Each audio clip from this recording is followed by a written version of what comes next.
আজকের সংসদে বিচার বিভাগ নিয়ে মোটা দাগে দুইটি এবং মানবাধিকার কমিশন এবং স্থানীয় সরকার নির্বাচনগুলোর বিষয় নিয়ে একটা বেদনাদায়ক দিন।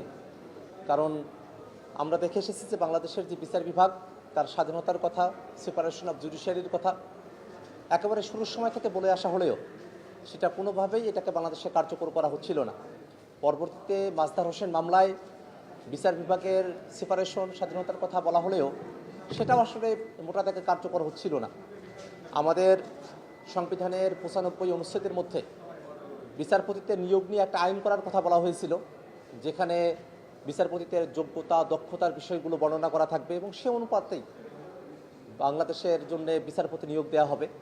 কিন্তু দুর্ভাগ্যের বিষয় যে মাঝখানে প্রায় শতাব্দী চলে গেছে, এতগুলো সরকার যাওয়া আসা করেছে, কিন্তু এই বিচারপতিদের নিয়োগের জন্য কোনো আইন ছিল না। সে জায়গায় অন্তর্বর্তীকালীন সরকার তারা সুপ্রিম কোর্টের বিচারকদের নিয়োগের জন্য একটি অধ্যাদেশ করেছিল।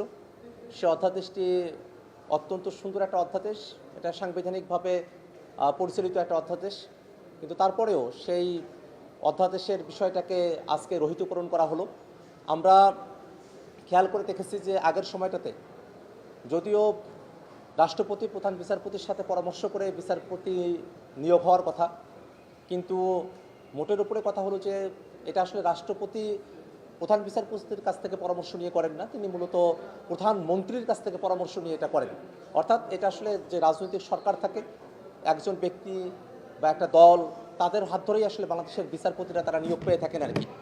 যার কারণে আসলে আমরা এই বিচার বিভাগে মানিকের মতো, এনায়েতের মতো আমরা এমন কিছু বিচারপতি পেয়েছি যারা আসলে বাংলাদেশ রাষ্ট্রটিকেই তারা ধারণ করতে পারে নাই এবং বাংলাদেশের মানুষের উপরে তারা জুডিশিয়ালি তারা অবিচার করেছে, জুডিশিয়াল একটা ফার্স তারা তৈরি করেছে, বাংলাদেশের মানুষের উপরে তারা নানা ধরনের অত্যাচার নির্যাতনগুলো তারা করেছে।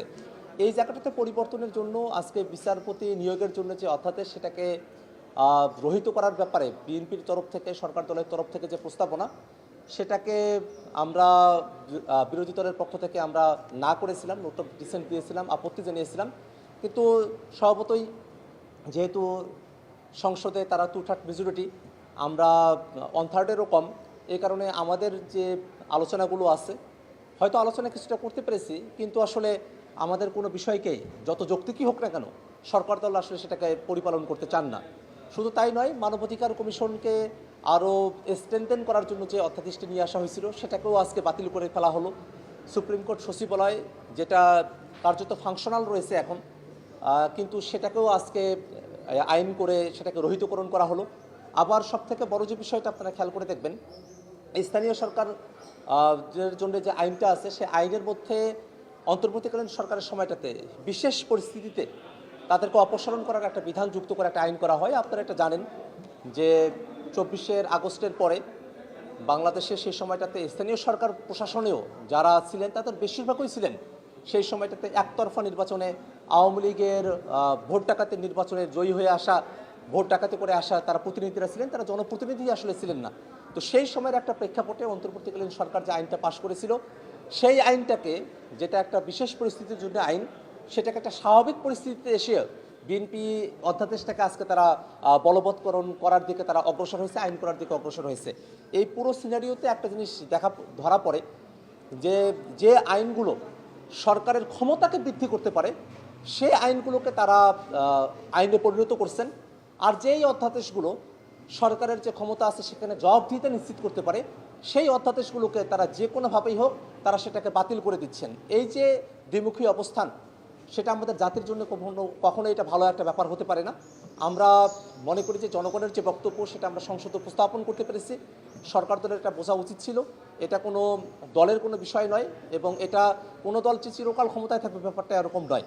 বাংলাদেশের বিচার বিভাগ সেটা যেন সারা জীবনের জন্য স্বাধীনভাবে চলতে পারে, সেটা আমাদের সকলের জন্য এটা ভালো হতে পারত। আমরা সরকারি দলে থাকি আর বিরোধী দলে থাকি, বাংলাদেশের বিচার বিভাগ স্বাধীন থাকবে, স্বাধীনভাবে তাদের কার্যক্রম করে পরিচালনা করবে। সেই জায়গায় যে একটা অন্তরায় তৈরি করা হলো, সেই দুঃখবোধ নিয়ে এখন সামনের দিনে আমাদের জনগণকে সাথে নিয়ে আমাদের কর্মসূচি নিয়ে আমাদের আগায় যেতে হবে।